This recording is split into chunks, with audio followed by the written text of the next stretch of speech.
मैं अपने किक्की बेटे के लिए मीठा फल ले आया हूँ। अब घर चले। मेरे लिए कुछ लाए नहीं हैं आप, और अपने बेटे की बहुत चिंता है। ये लो लूसी, मैं आपके लिए भी बाजरा ले आया हूँ।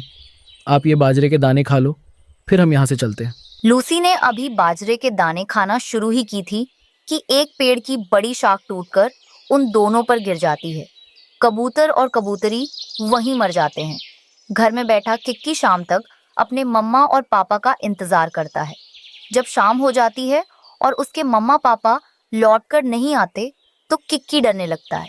मम्मा, मम्मा, पापा, मुझे बहुत डर लग रहा है। आप दोनों अभी तक लौटकर क्यों नहीं आए? फिर वहां एक पक्षी आता है और किक्की से कहता है, किक्की बेटा, आपके मम्मा पापा मर गए हैं। वे अब कभी भी लौट कर नहीं आएंगे। ये सुनकर किक्की रोने लग जाता है। वो पक्षी वहां से चला जाता है। मम्मा, पापा, आप दोनों मुझे छोड़कर कैसे चले गए? अब मैं अकेला कैसे रहूंगा आप दोनों के बिना? रात हो जाती है। रात में किक्की बहुत डरता है। वो डर के मारे अपने घोंसले में छुपकर बैठा रहता है।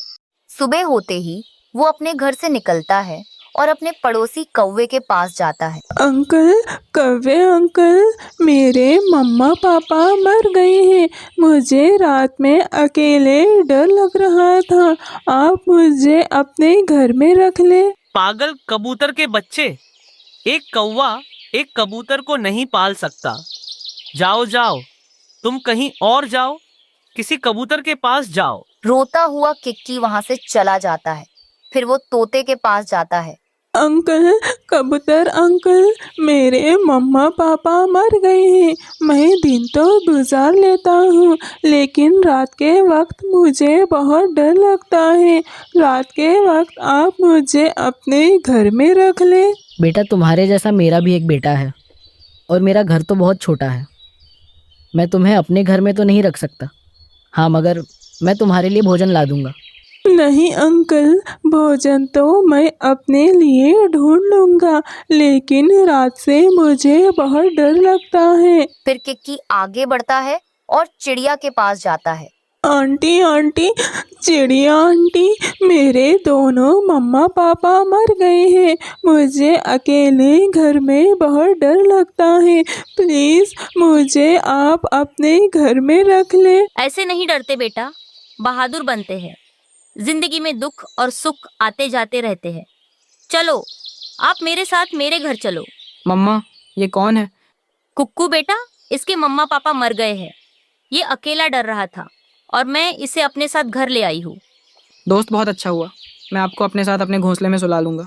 क्या आप मुझसे दोस्ती करोगे? जंगल के सब पक्षियों ने मुझे डांटा, किसी ने भी मेरी मदद नहीं की। आप बहुत अच्छे हैं। बेटा, इस जंगल में किसी के पास इतना समय नहीं कि दूसरों को दे।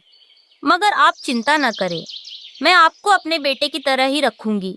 फिर उस रात किक्की कुक्कू के साथ उसके घोंसले में सो जाता है और मीठी नींद सोता है, क्योंकि आज उसे डर नहीं लग रहा था। दूसरे दिन मम्मा चिड़िया कुक्कू और किक्की को साथ लेकर भोजन लेने जाती है। बेटा, आप ये बाजरे के दाने खा लो, क्योंकि सभी कबूतर बाजरा बहुत शौक से खाते हैं। मेरे पापा भी मेरे लिए बाजरे के दाने लाया करते थे। मुझे बाजरे बहुत पसंद है। फिर किक्की जी भर के बाजरे के दाने खा लेता है। आप दोनों यहाँ खेलो और मैं दाना ढूंढ कर ले आती हूँ। मम्मा, जल्दी आना। फिर मम्मा चिड़िया दाना लेने चली जाती है। कुकू दोस्त, जब तक आपकी मम्मा दाना लेने गई है, क्यों ना हम दोनों मिलकर एक नया घोंसला बना ले। मैं उस घोंसले में सो जाया करूँगा। हाँ, हम कोशिश करते हैं। फिर दोनों छोटे पक्षी काम शुरू करते हैं।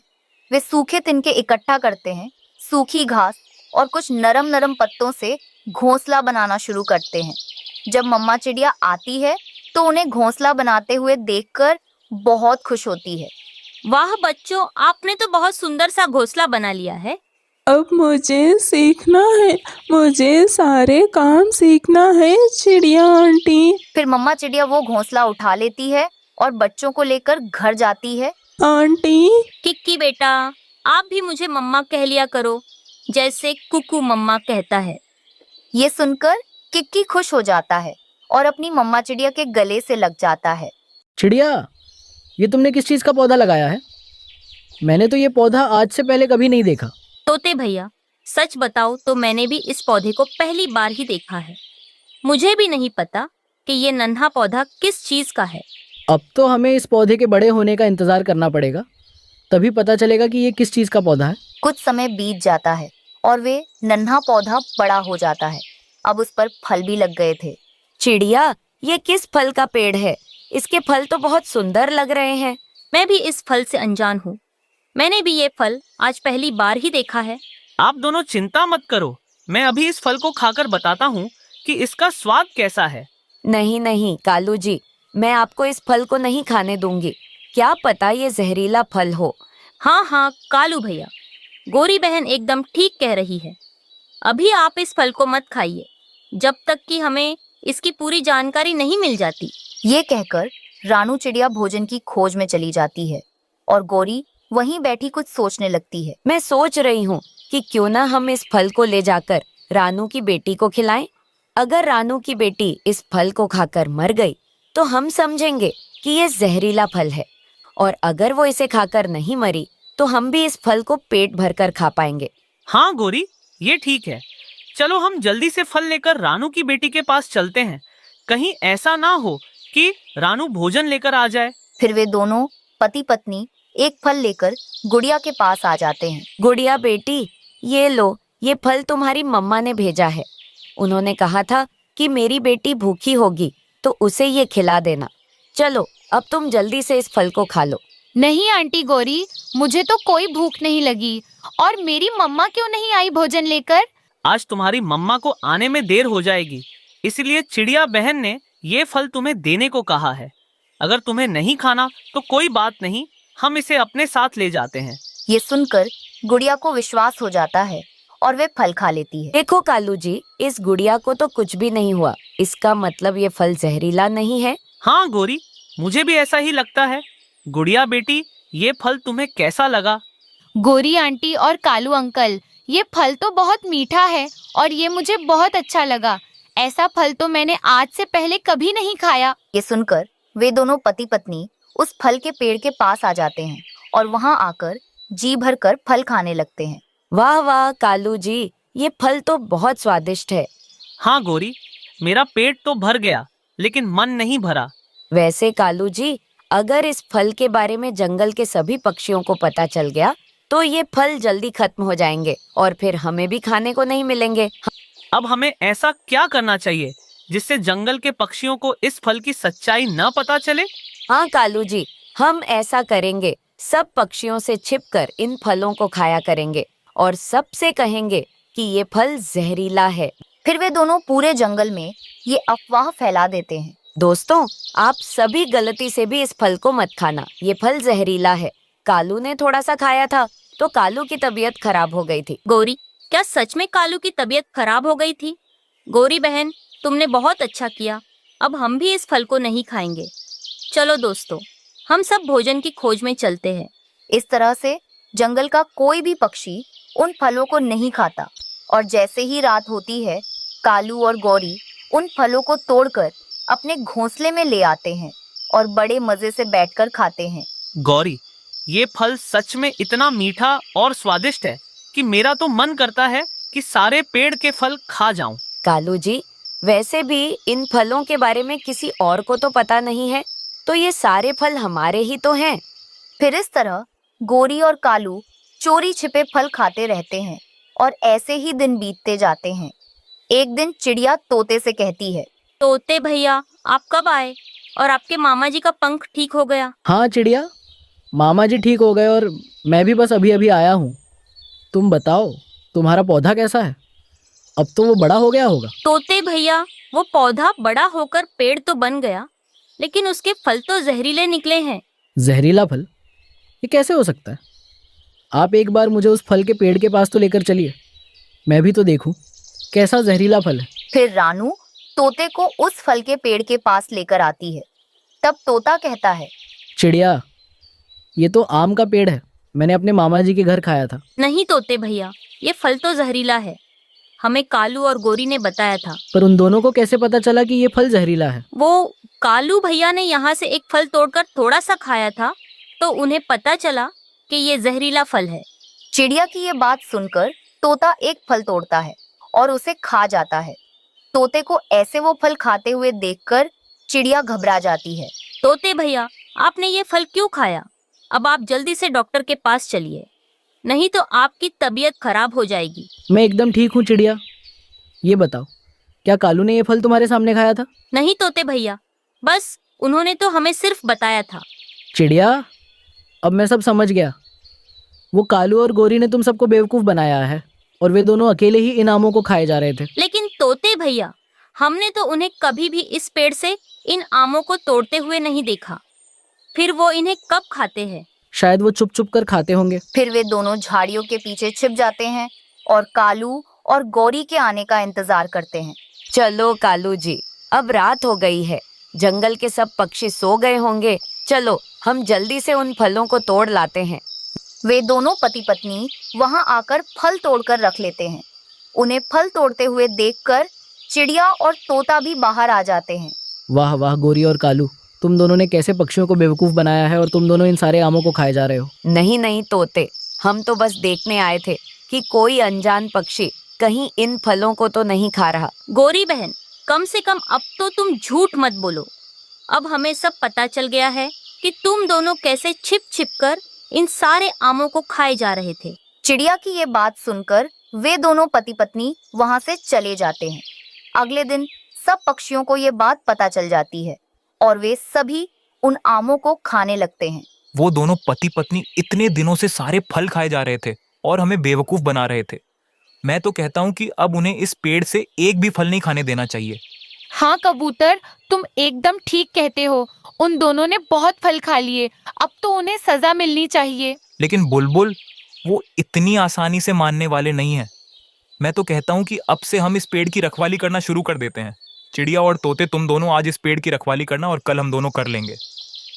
चिड़िया और तोते को पेड़ की रखवाली करने की जिम्मेदारी मिलती है। मुझे तो उस चिड़िया पर बहुत गुस्सा आ रहा है। बहुत बुरा लग रहा है कि वो सब पक्षी आम खाए जा रहे हैं और हम यहाँ बैठे हैं। हाँ गोरी, मुझे भी ये बिल्कुल अच्छा नहीं लग रहा है। तुम कुछ सोचो।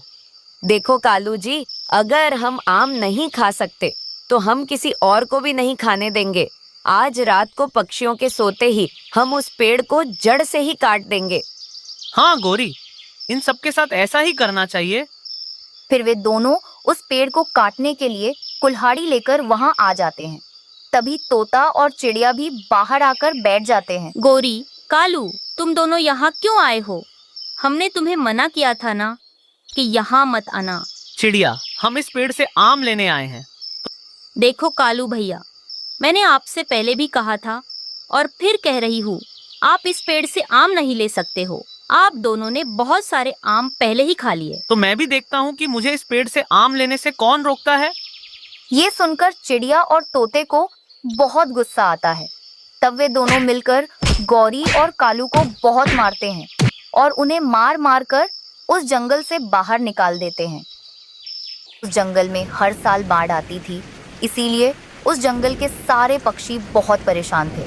उनके पास ना तो अच्छा घर था, ना ही खाने के लिए भोजन। उसी जंगल में रानो चिड़िया अपने पति टुन्नू और अपनी बेटी गुड़िया के साथ रहा करती थी। पापा, हमारा घर टूटा फूटा क्यों है? गुड़िया बेटी, यहाँ हर साल बाढ़ आती है। सारे जंगल के पक्षियों के घर टूट जाते हैं, उसके बाद फिर से घर बनाना पड़ता है। पापा, ऐसा घर क्यों नहीं बनाते जो बाढ़ के पानी से भी ना टूटे? इसके लिए पैसे चाहिए। गुड़िया बेटा, हमारे पास खाने के लिए भोजन ही नहीं है, पैसे कहाँ से लाएंगे? गुड़िया बेटा, तुम अब ये सब नहीं समझ पाओगी, तुम अभी बहुत छोटी हो। बारिश और कुछ ही दिनों में आने वाली थी, इसीलिए जंगल के सारे पक्षी भोजन जमा करने में व्यस्त थे। टुन्नू चिड़ा भी उसी काम में लग जाता है और अपने खेत में जाकर फसलें काटने लगता है। अरे टुन्नू भाई, वो तो अभी पकी भी नहीं है। पकने के लिए और 2 हफ्ते चाहिए। 2 हफ्तों में तो बरसात आ जाएगी, तब तो बाढ़ भी आ जाएगी। मेरा खेत पूरा खराब हो जाएगा। हाँ टुन्नू, ये बात तुम सही कह रहे हो। मैं भी जाकर अपनी सारी फसलें काट दूंगा अभी। पक्षी अपने अपने खेतों की फसलें काटने लग गए। गुड़िया, क्या तुम्हें पता है और कुछ ही दिनों में जंगल में बाढ़ आने वाली है? अगर हमारे जंगल में बाढ़ आ गई तो हम सब कहाँ जाएंगे? पता नहीं गुड़िया, सोच के मुझे भी डर लग रहा है। ऐसे ही 2-3 दिनों बाद जोरों की हवा और बारिश शुरू हो गई। इस साल बारिश जल्दी ही शुरू हो गई, इसका मतलब बाढ़ जोरदार होने वाली है। ऐसे ही कुछ समय बीत जाता है।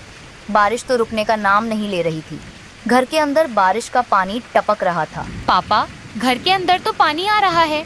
गुड़िया बेटा, अभी तो घर के अंदर पानी आ रहा है, थोड़ी देर बाद पानी के अंदर घर चला जाएगा।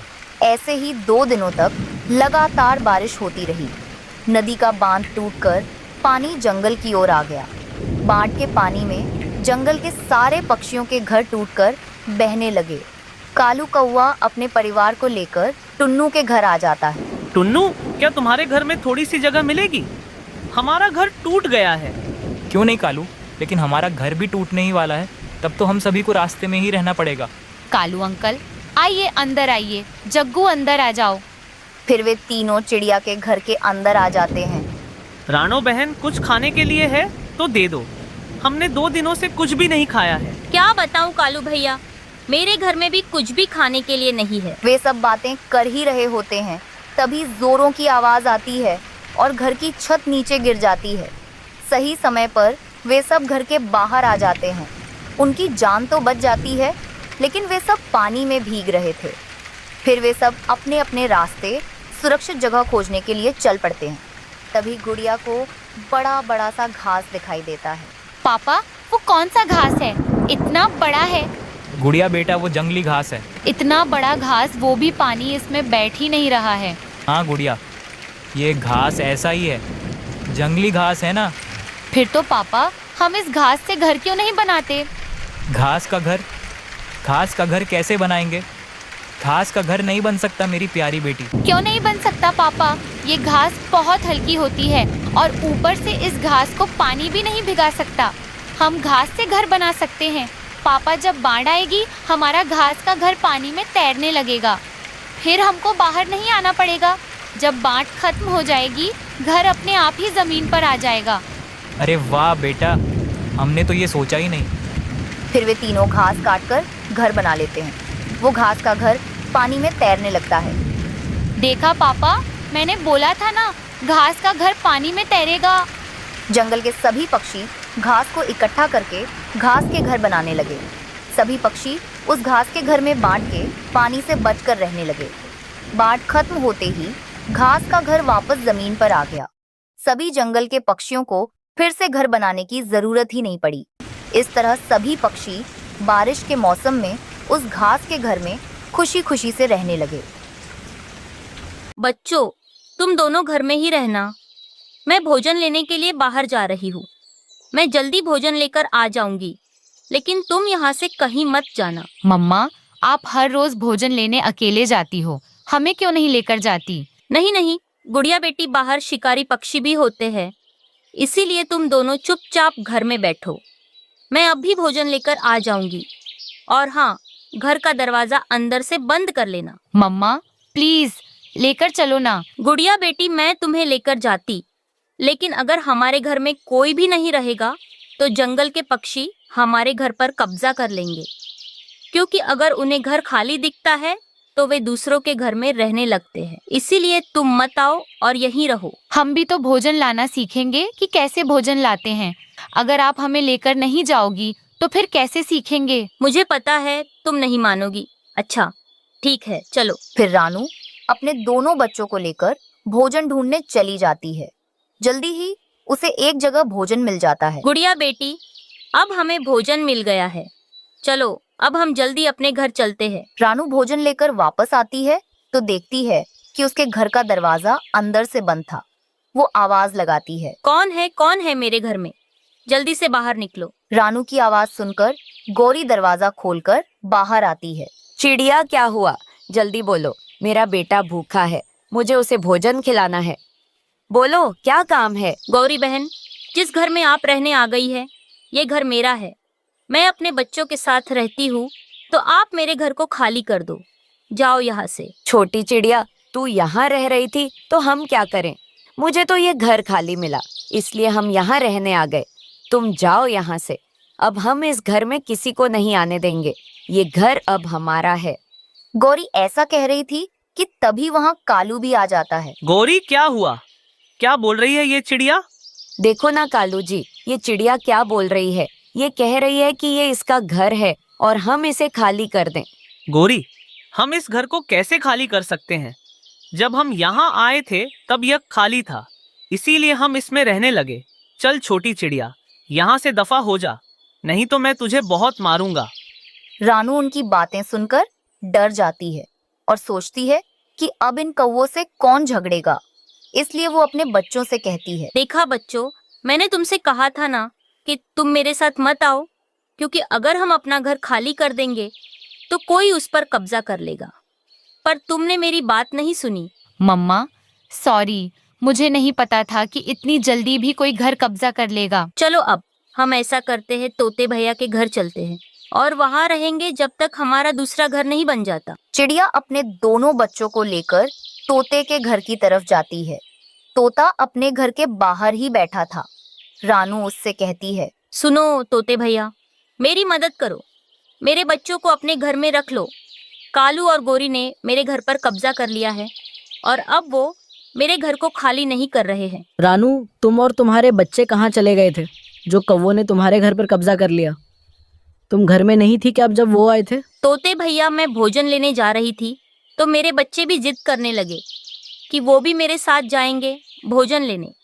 इसीलिए मैं अपने बच्चों को लेकर भोजन लेने चली गई और जब मैं वापस आई तब तक तो कौवों ने मेरे घर पर कब्जा कर लिया और वो उसमें रहने लगे।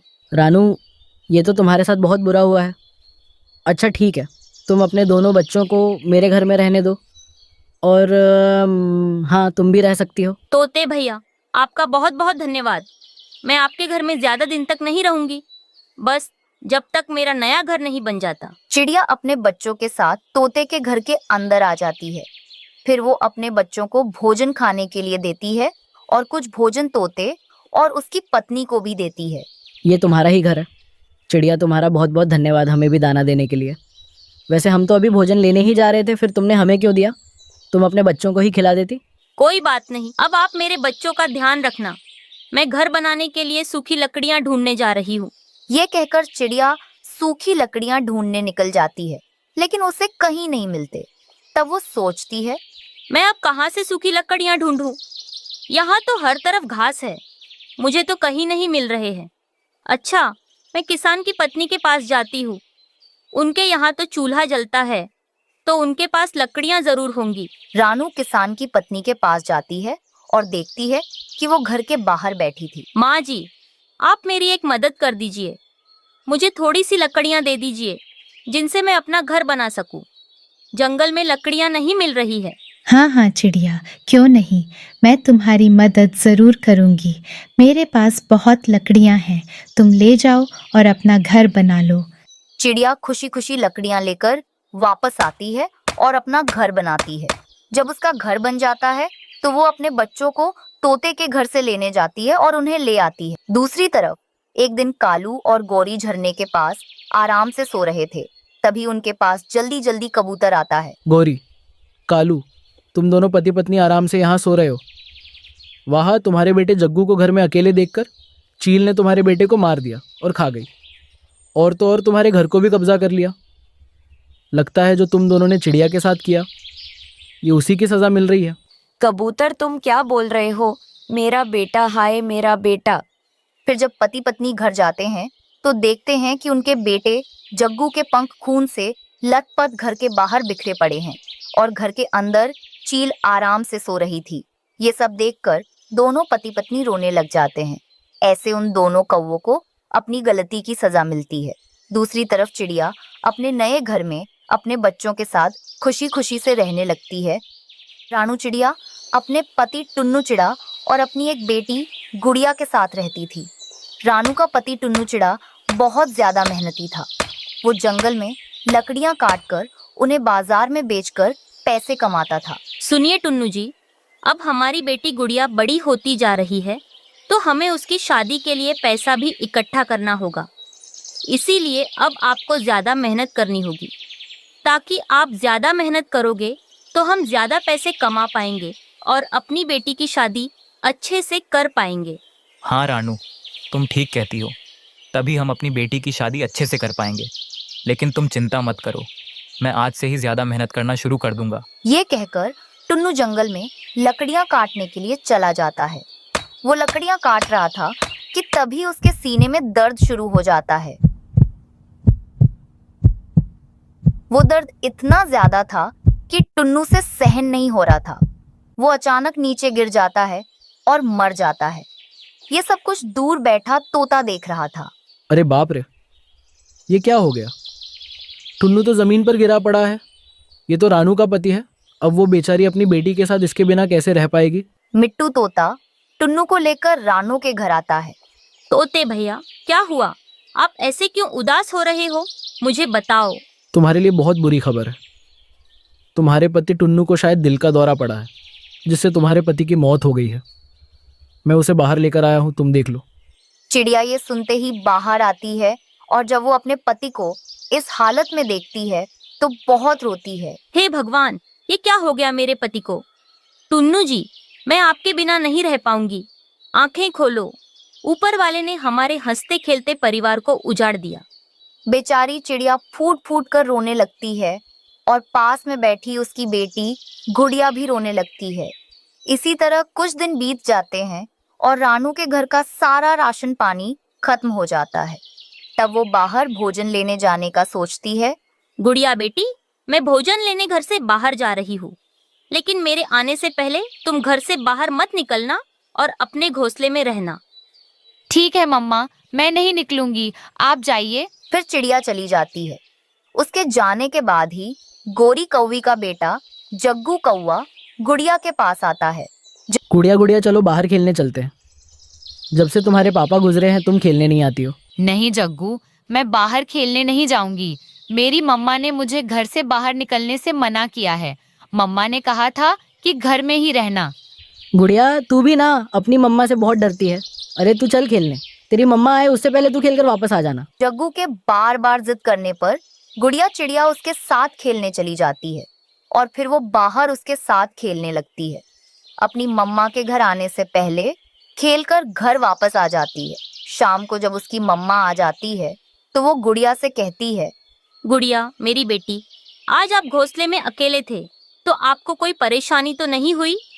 नहीं नहीं मम्मा, मुझे कोई परेशानी नहीं हुई। मम्मा लाओ, अब जल्दी से मुझे भोजन दो, मुझे बहुत जोरों की भूख लगी है। रानू चिड़िया फिर अपनी बेटी को दाना खाने के लिए देती है। इसी तरह चिड़िया भोजन लेने के लिए निकल जाती और गुड़िया अपने दोस्त जग्गू के साथ खेलने आ जाती। फिर ऐसे ही एक दिन गुड़िया अपनी मम्मा से कहती है, मम्मा, आप रोज मुझे ये गेहूं के दाने खाने के लिए देती हो, आज मैं इन्हें नहीं खाऊंगी, मुझे खिचड़ी खानी है। मेरी बेटी गुड़िया, आज आप ये गेहूं के दाने खा लो, कल मैं आपके लिए खिचड़ी बना दूंगी। आज आप इन्हें खा लो। रानू चिड़िया अगले दिन कालू सेठ के पास जाती है और उससे कहती है, सेठ जी, मुझे थोड़ा सा घर का राशन चाहिए, क्या आप मुझे राशन दे सकते हो? मेरी बेटी गुड़िया कई दिनों से खिचड़ी खाने की जिद कर रही है। ठीक है रानू, मैं तुम्हें कुछ पैसे दे दूंगा, उससे तुम राशन खरीद लेना, लेकिन इसके बदले में तुम्हें मेरा काम करना होगा। तुम्हें मेरे खेत को साफ करना होगा। लेकिन सेठ जी, आपके खेत में तो कांटेदार झाड़ियां उगी हुई हैं, मैं इन्हें कैसे साफ करूंगी? अगर मैं इन्हें पकड़ूंगी तो मुझे कांटे चुभ जाएंगे। देखो रानू, तुम पहले अच्छे से सोच लो। अगर तुम मेरे खेत की सफाई करोगी तो मैं तुम्हें पैसे दूंगा, नहीं तो तुम जाओ और अपनी बेटी को भूखा ही रखो। ठीक है सेठ जी, मैं आपके खेत को साफ करने के लिए तैयार हूँ। जाओ, जाकर खेत की सफाई करने में लग जाओ। चिड़िया फिर उस खेत को साफ करती है। कांटों को साफ करते करते वो बहुत ज्यादा जख्मी हो जाती है। उसके शरीर से खून निकलने लगता है। फिर शाम को वो कबूतर चाचा के दुकान पर जाती है और राशन लेती है। फिर जल्दी से रसोई में आकर अपनी बेटी के लिए खिचड़ी बनाती है। गुड़िया मेरी बेटी, ये लो, आज मैंने तुम्हारे लिए स्वादिष्ट खिचड़ी बनाई है, अब आप जल्दी से खा लो। मम्मा, आपको क्या हुआ? आपको चोट कैसे लगी? वो कुछ नहीं गुड़िया बेटी, मैं आते वक्त गिर गई थी, आप खाओ। मम्मा चिड़िया अपनी बेटी को खिचड़ी खाते हुए बड़े प्यार से देख रही थी। हे भगवान, मेरी बेटी की खुशियों के आगे मेरे जख्म कुछ भी मायने नहीं रखते। मैं अपनी बेटी को खाने की चीज के लिए रोते हुए नहीं देख सकती। मैं सिर्फ उसे हंसते खेलते देखना चाहती हूँ। इसके लिए मैं कुछ भी काम करूंगी। एक माँ जो अपने बच्चों की खुशियों के लिए कुछ भी कर सकती है।